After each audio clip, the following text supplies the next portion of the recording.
Now let's continue our lecture about Newton's law of motion.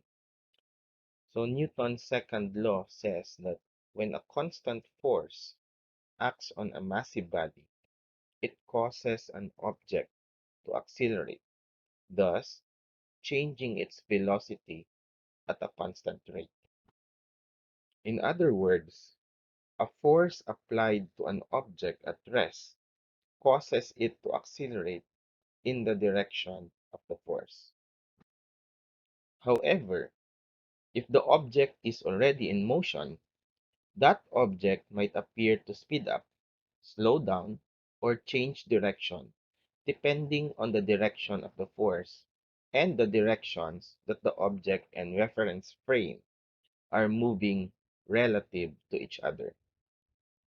By equation, force is equals to mass times the acceleration.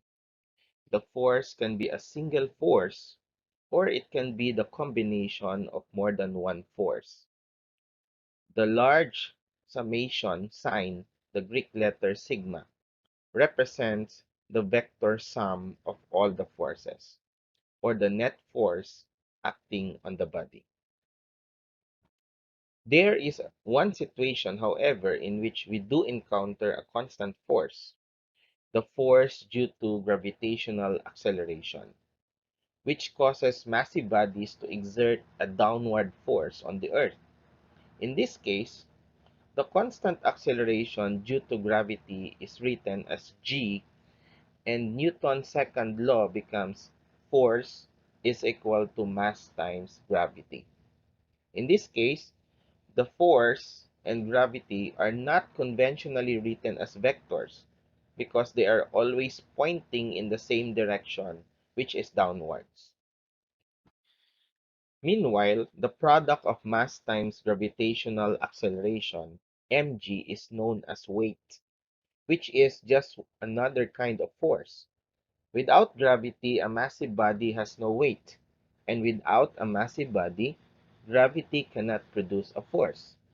In order to overcome gravity and lift a massive body, you must produce an upward force, ma, mass times acceleration, that is greater than the downward gravitational force, mg, which is mass times gravity. By substituting standard metric units for force, mass, and acceleration, the unit equivalency can be written as 1 Newton is equal to 1 kilogram times meters per second squared.